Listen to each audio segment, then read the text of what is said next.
This is an NC Baptist resource. For more, visit ncbaptist.org.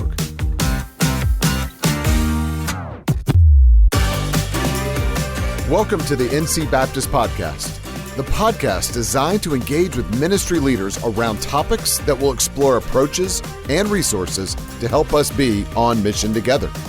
It's because of your generosity that this resource is available. Learn more at ncbaptist.org/give or contact us at communications@ncbaptist.org. Thanks for tuning in to the NC Baptist Podcast. I'm Alex Hugo, College Ministry Strategist for North Carolina Baptists. Today, I'm sitting down with Alicia Jones, missionary and on-site coordinator with the Roma Peoples, and Teresa Jones, stateside coordinator with North Carolina Baptist on Mission for the Roma Partnership. Today's topic of losing students in our churches for the right reasons may seem totally backwards, but this is one of the goals of student mobilization, connecting students to mission opportunities. Today, we're going to chat about some opportunities to serve overseas. Thanks for joining me today, guys. Thanks for having us. Thank you. So would you guys both introduce yourselves, tell us a little bit more about what it is that you do specifically, and a little bit more about the partnership? I'm going to let my mom take that question away. Well, I am the partnership coordinator for Baptist on Mission's Roma Partnership, and I work to mobilize and send teams to work in 3 countries with Hungarian-speaking people. Of course, Hungary, Romania, and Ukraine. And I work with churches all across our state, and even we've had people outside of the state that join us for this. So those teams, they go, and we've had medical and dental teams. We've had construction teams. We've had outreach and evangelistic teams that work with Roma churches. And one of our biggest projects is English Bible camps in public schools in Hungary. So I'll let Alicia tell a little more about that. Yeah, so I'm the missionary on site that's receiving the teams when they come, but I really am overjoyed with helping them plug into what God's about in these areas that my mother's mentioned, because I'm there all year round. And so I can see where God's at work and where we can join him. And yes, the opportunities abound everywhere we go in this part of the world. There's a great hunger for the truth and the gospel itself, and understanding how to apply that. A lot of opportunities for both evangelism and discipleship. But one of the greatest opportunities God has given us in 2012, the government in Hungary decided to allow schools to pick their organization that they wanted to upkeep and run their schools. And 49 schools at that time chose our partner organization, Hungarian Baptist Aid. And because of that, we had an open door starting in 2012 to share the gospel in all of these schools, preschools, high schools across the country of Hungary. And I think one of our greatest joys together with my mother is watching how God is changing the communities that we're able to share the gospel with. In the summer, through the English Bible camps, I work with my ministry partner, a local Hungarian young woman. In the schools, there's 2 or 3 that we work all throughout the year, and we also make some visits, especially around Christmas time and Easter, to some of the other schools that we have good friendships with. So that's a little bit about what we do. That's awesome. And so specifically, what are some of the opportunities that students can step into? There's a lot going on. So what does that look like for either a student or maybe a young pro to come in and join with you guys? Yeah, the really cool thing about what has happened in my life is that I went on a short-term mission trip through the Roma Partnership before I was ever a coordinator of it or anything as a student. And I got to do that because my parents had gone the previous year on a short-term mission trip through the Roma Partnership that Baptist on Mission had established. And I think that students need to go and see what God's doing in the world. And the best way to do that is to just answer his call to go for a few days or a week or a 10-day trip and see what that's like. I don't know, Mom, if you want to comment to how that all happened in our family specifically. Well, it was not something that we planned or thought was going to happen, but just quite honestly, I opened up to an invitation that I received to go to Ukraine, actually, and serve with the team. And my husband and I went that first year. And then the following year, Alicia she was a college student at the time. She was headed towards seminary, and she really wanted to go back with us. And so it was really an amazing thing that God did in our family as we served together and went on a mission trip together. He began to work in Alicia's heart and showed her where he wanted her to serve there. And so that's one of the things I would say about this is these teams are a great opportunity for a church to partner with the school, and they're a great opportunity for families to come together. And out of that, we see young adults, we see teenagers and young adults that come and join in this work. And then it's up to the Lord to work in their hearts and to call them to what he wants them to be doing. That's awesome. And I want to come back to that kind of a little bit later too. But Alicia, I was wondering if you could even share some stories from your time there of ways that you've seen God working, things that he's done through the ministry. If you could just, share some specific stories of what's going on right now. Yeah, the opportunities, like I already mentioned, are just abounding in every corner of the world where I live and work. And there's a new challenge since the war in Ukraine that really has opened up the doors even wider, I would say. But returning to the schools and the opportunities we have there, what's really neat is that some college students have come on summer teams that we did for a couple of years. And I saw them get really involved and enjoy working with all ages. We took them to several of the schools. They got to go across the borders into Ukraine and Romania, where we're also working with Hungarian-speaking people. And they got to connect, but what I really long to see is some students that are willing to give their a year or maybe 2 years of their life to get involved in a particular community, because I know lots of communities and I know kind of where they're at spiritually, and I just wish someone could be a witness there for a while, and kind of stand in the gap to get to know the people, to love on the people, to pray for the people, because I can do that from afar, but I'm seeing lots of regions and lots of movement that I wish that we could join God in what he's doing in these places. And so it's a really amazing thing that our partner organization, Hungarian Baptist Aid, has presented an opportunity since they took over the schools in 2012, and there's not many taking advantage of it. And it's that they will help to provide for a person if they're willing to come and teach English or partner to teach spoken English in any of these schools that they run. And I have had a few friends over the years that have been there for a year or two, but since COVID, it's kind of emptied out. So there's lots of open doors for this. And I think if a college student comes, the partner organization is making everything that they can possible for it to be a good experience and to have things ready. They're offering housing for that person. They're offering some, we could call it pocket money for their time there. And when they get in the schools are glad to just use them in the different English classes to build relationships. But one of the primary goals of all of this is so that someone can build relationships with the people in that school, whether it be the students, whether it be the parents of the students, or even the teachers, and being a Christian witness while teaching English. So that's the opportunities we have. And I think in the way of stories, the cool thing is I've been doing some of that, but at the same time, the schools at large jumped in to help when the Ukraine crisis broke out. And we were going to the border crossing, and we were some of the first faces that some of the Ukraine refugees got to see as they crossed the border, maybe even in the middle of the night. And we were there to give sandwiches. And it was really cool because from that experience, I got to run into other people that were scattered all over Hungary doing the same kind of work that I am. And we met up at the border. So the neat thing about our partnership with our partner organization there, the Hungarian Baptist Aid, is that they're a network in and of themselves. So you're a part of something bigger than yourself, even though maybe day to day you might be in a community. And they have everything from a shoebox action that reflects the compassion shoebox effort. And we'd love to take boxes across every Christmas to the poor children in Romania and Ukraine that we now have relationships with from the other parts of the work that we've been doing together. So I think the interconnected of it and just the opportunity to go deeper with people is two of the great parts about what God has already set up before we ever showed up. Yeah, that's awesome. I know we were talking earlier about being in the schools is not necessarily the end goal, but it provides access to a community.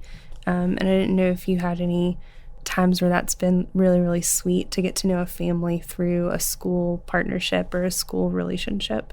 That is my story in so many ways, because the community that I have kind of invested the most time in is because I saw God at work. We showed up with a team from my church, Fairview Baptist, just south of Raleigh, in 2014 to run a summer camp. And obviously God was already at work. But that week we got to just share the gospel intensely with about 120 students, the teachers that were at the school, and of course the principal and leadership at the school. And at the end of the week of these English Bible camps, we typically invite the parents to come and watch their students present what they've learned that week. Great opportunity to reach them as well. And at the closing program that year, we were blessed to have the leader of Hungarian Baptist Aid come and also share the gospel in their heart language at the end of our program. And when he did, he also gave an altar call. And the first response, the first person to stand up was the principal's wife, and the principal following close behind. They gave their life to Christ, and the principal, who he himself grew up in a home where both his parents were teachers in a communist country, and they could not even set foot inside of a church. And what he saw in the leader of Hungarian Baptist Aid, and then in our team and in the efforts of that week, was love. And he said he'd never experienced love in that way. And he knew what real love was about after that. And he wanted a part of that. He got baptized shortly thereafter, and she about a year and a half later. And they have pushed ever since we got to the community. So we moved there shortly after because we were like, hey, there's a lot of people here that want to know about Jesus. So together with my ministry partner, we moved to that community. We were looking for a place to move to at the time anyways. And they've pushed for, let's plant a church. Let's gather others that want to learn more about Jesus. And so now we've been able to be a part of a church plant effort for the last 4.5 years. And praise God, since March, we even had regular Sunday morning meetings. And it's just incredible to see what sharing Christ leads to, because sharing Christ leads to people accepting Christ, and people that accept Christ want to be a part of a church. They want to be discipled. So the opportunities abound in these schools. The initial vision of the president of Hungarian Baptist Aid at the time when he took on these schools is, what if we could plant a church in all 49 schools? Wow. There's a building already. No one's telling us what we have to do with that building.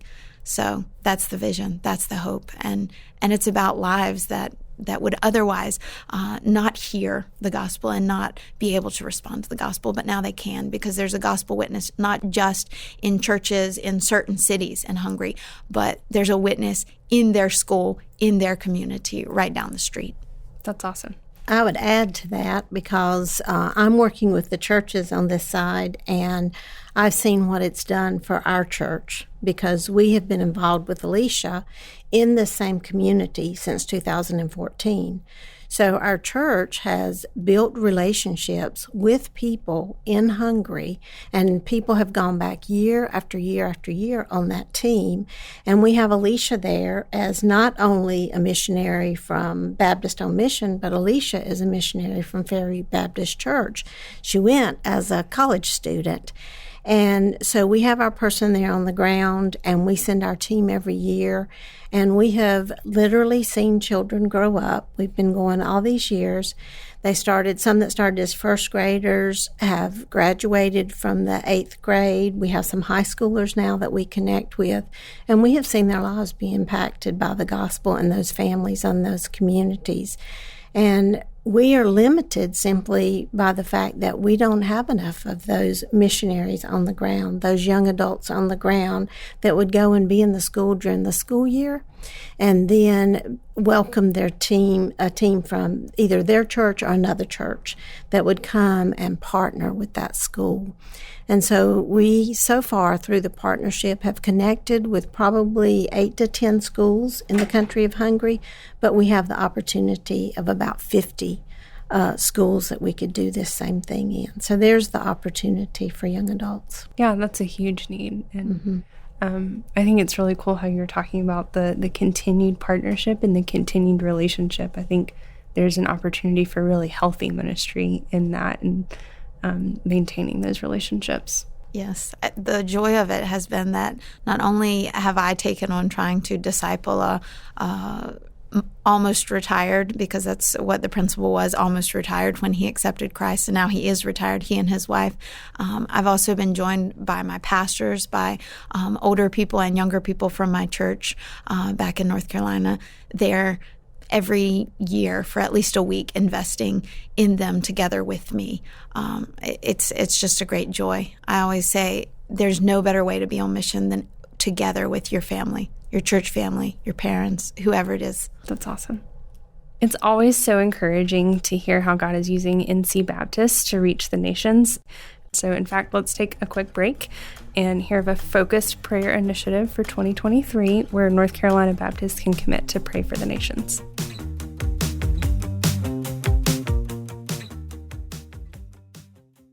Prayer is our first and primary strategy.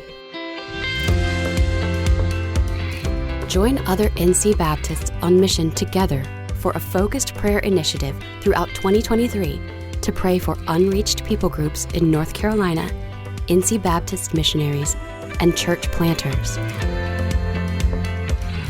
Visit praync.org to sign up for weekly emails and download resources, or text PRAYNC to 919-925-6525.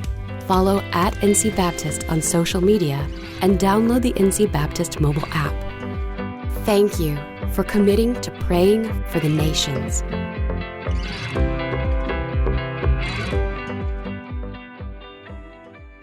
Welcome back. We are going to continue to chat with our guests, Alicia Jones and Teresa Jones, about the Roma partnership through Baptists on Mission. I want to come back to something that you guys have kind of talked about throughout our conversation, which is being on mission with your family. Teresa, you are not only a mission partner with Alicia, but you're also her mom. One of the things as we talk with college students, one of the conversations that always comes up is that family, loves to have their students nearby.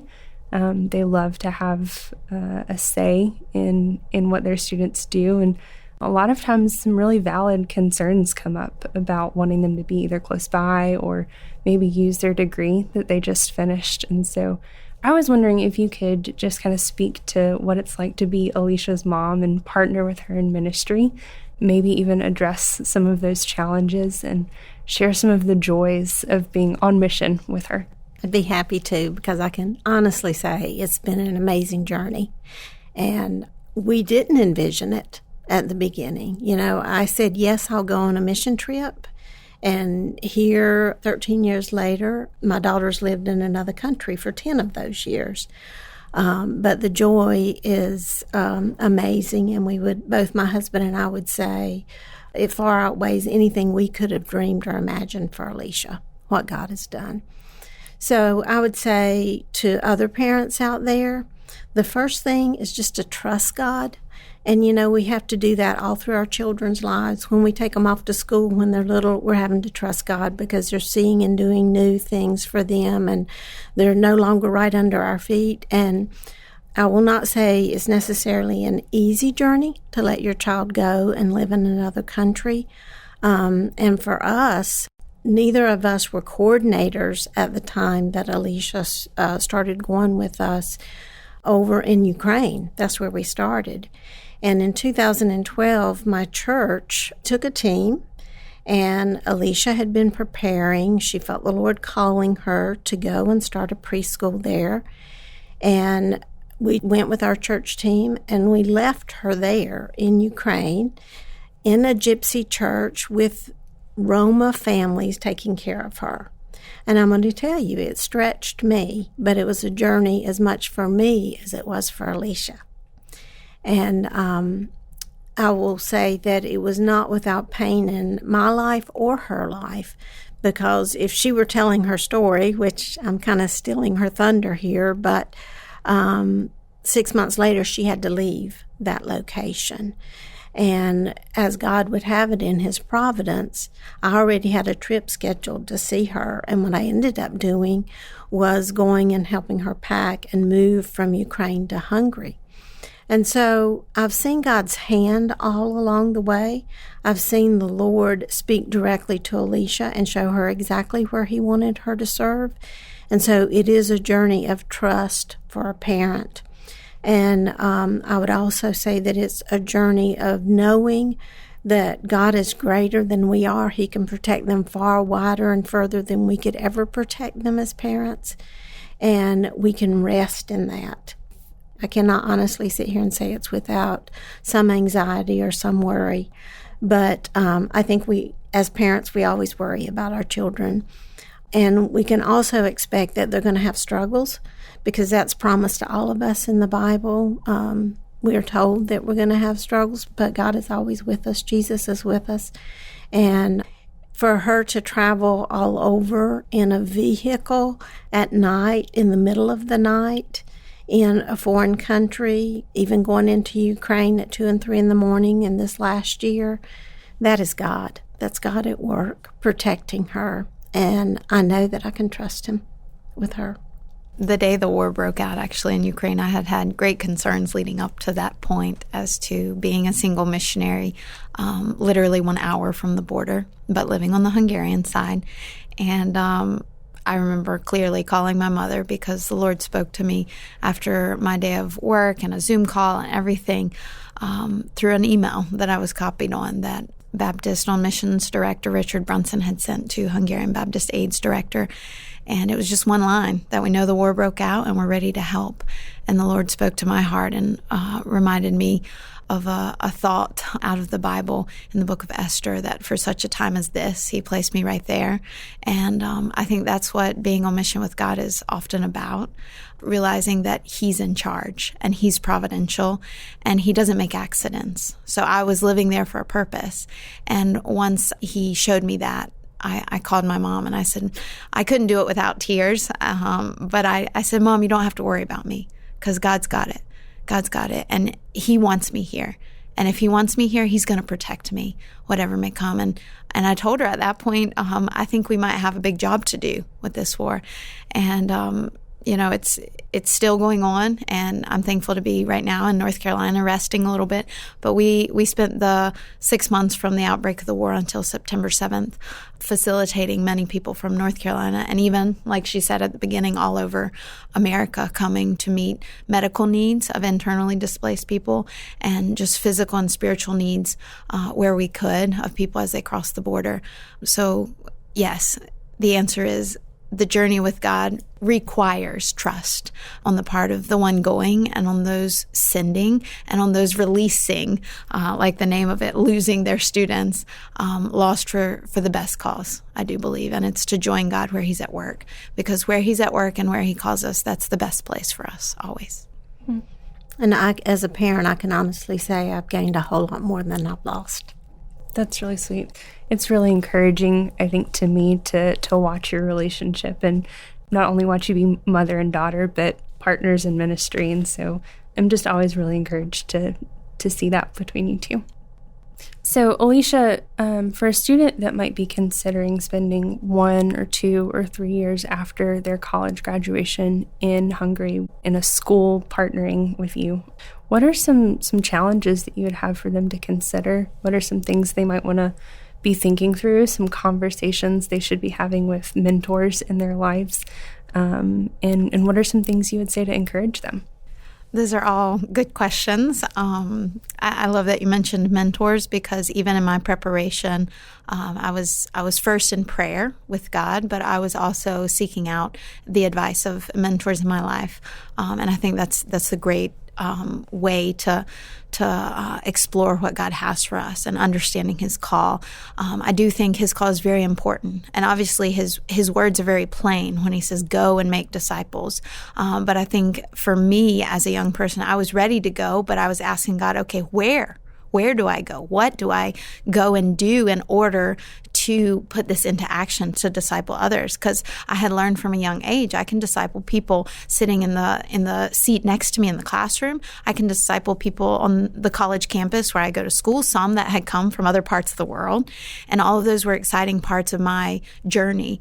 But I think responding to God's call, when you are ready to go and start your life, so to say, like that point, you finish college and maybe you've got a degree and it's like, okay, what's next?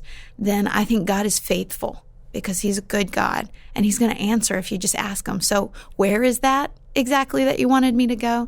And that's exactly what happened in my life. I had just started my first semester at Southeastern when my church decided to take this short-term mission trip to Ukraine through the Roma Partnership. And I was one of the first to sign up. I was ready to go. I mean, I love working with my parents. I love doing things together as a family. And it was really cool because the summer before they had been, and when they came back, like they showed me pictures and I was like, wait a minute, that can't be Europe. And like that kind of poverty just doesn't exist over there was what I was convinced of. And so that night when they showed me those pictures, I literally went to my room and just prayed for these people, because I think prayer is actually the first step and most important step for being on mission with God. And as I prayed that night, I like told God, I was like, well, if I could ever go see these people and join my parents and what they're passionate about, I would love to do that. Just take a peek in was my thought. But God had other plans. And it was on that first mission trip there that He really called me in my heart, showed me He's at work here and He wants me to join Him. And what an invitation, right? I would just say to students, like, listen to what God is doing. Be open to it. And His call is often just to join Him. You're not going to accomplish the mission. He's the one accomplishing it. But you are going to be able to enjoy it and be a part of it happening. And that's what I felt like that week, more than any other mission trip I had been on, just personally. It just fit. And then the other crazy thing is when I sensed in my heart that maybe I should go there, it didn't exactly fit with everything I was thinking. It wasn't exactly in the 1040 window that I had learned about. And I was preparing for missions with Southeastern and excited about that. But God showed me that maybe His plans and His thoughts are greater than mine. And maybe I should listen to Him instead of figure it out myself. And He didn't require anything other than prayer from me. He just spoke to my heart while I was still in Ukraine on that 10-day trip. And He said, just pray, just pray. So that's what I would challenge students to do. If they happen to hear this podcast, or if there's a pastor listening that wants to encourage a student, then just tell them to pray. That is the path for getting on mission. That's the path for joining God on His mission. And so I would challenge them to pray. Another thing I would just say is that one of the greatest challenges of foreign missions is learning a new language. I just want to say to any listener, that was one of the greatest joys of going on mission with God to a foreign nation, of a new language that expanded my mind in ways I never knew it could. Because a language and a culture are combined, they're intertwined. And in learning a new language, I got a new part of my brain because it works in a different way than what I grew up knowing. And although it can be scary and something a little bit intimidating, God did a miracle on the day of Pentecost, and He can do that miracle for you or for me if we ask Him to. And I do believe it's because God was gracious and answered my prayers and did a miracle with me that today I can live among Hungarian-speaking people and actually understand and communicate with them as well. So I just want to give that as an encouragement and a challenge to anyone considering going somewhere where maybe English isn't going to be the best language for communicating the gospel. That's awesome. Teresa, do you have anything to add to that? Well, back to your question about as a parent, I was thinking back to the day that we left Alicia in Ukraine and how difficult that was for my husband. I can remember hanging on to her and crying. But I never imagined that the two of us could be on this journey that we're on now, with being able to be involved with so many people, helping them to be a part of what God's doing in those countries. And that is a joy. When you're on mission with God, it replaces any other joy in life, is to be on mission with Him. That's really sweet. Thanks. Anything else that you want people to know about this partnership? The one thing I can think of is if there are students that are heading towards seminary, Alicia did do this through Southeastern. She started that way. Now she's been on the field for many years, but she was able to get credit for her time there, and that is still an option for students that are headed toward the mission field and want this as part of their credits at Southeastern. That's wonderful. Yeah, I think that hands-on experience, the on-the-field experience, is really, really valuable, and it's a really neat opportunity that students have, for sure. Yes, and I went for 2 years, and now I've been there 10. So it's a great way to honor God with your life, I think, to say, I'll give it a good try, and that's what that 2 years was for me. Obviously, in a situation of mobilization, we love to send people out well.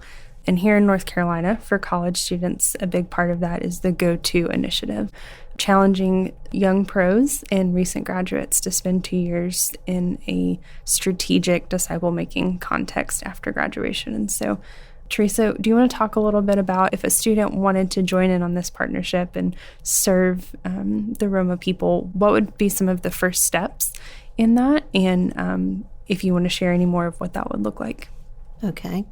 Well, we do have that on our website at baptistonmission.org/go2. And they'll see there it says Teach in Hungary. So there is a little bit of information there. There's a couple of videos that tells you a little bit more about where you'd be serving, what it looks like in Hungary. There's a lot of images of Hungary. There's a form on there to fill out just to indicate that you're interested.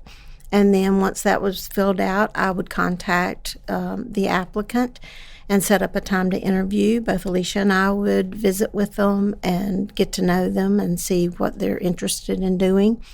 And then we work with our partner organization, Hungarian Baptist Aid, and try to find the right place for them to serve, as in a school. And I'll let Alicia share a little bit more what that would look like in Hungary as far as what some of those opportunities are among some of the schools. Yes, the country itself is full of great variety, really.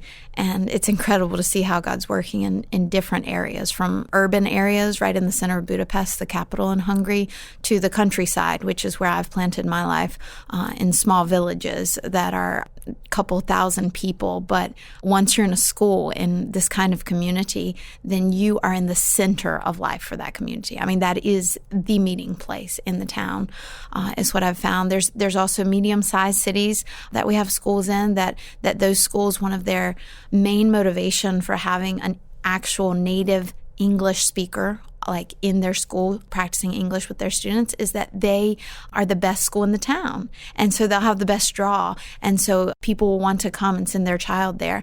And once they're there, God has blessed us with this captive audience for sharing the gospel.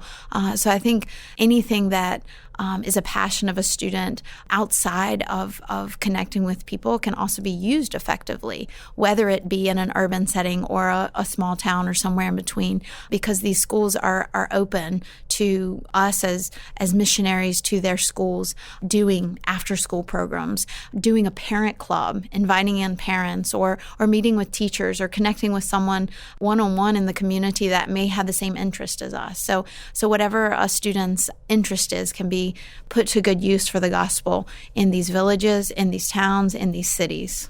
And what I've seen this war in Ukraine do among Hungarians is heighten their sensitivity to spiritual things.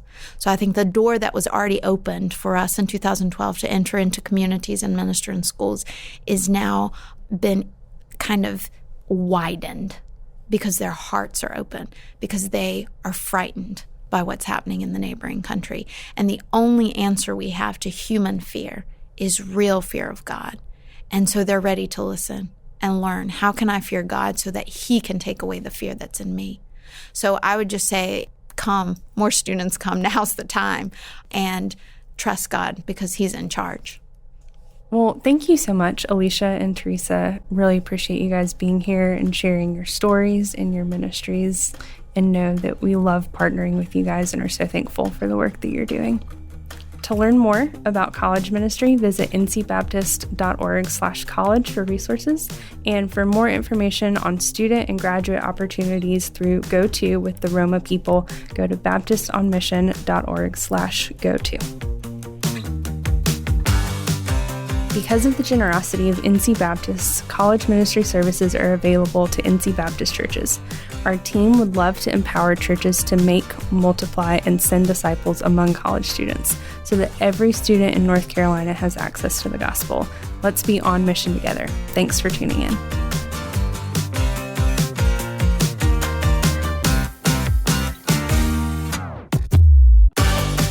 Thank you for joining us today. Because of your generosity to NC Baptist, this podcast, along with other helpful resources, are made available for you.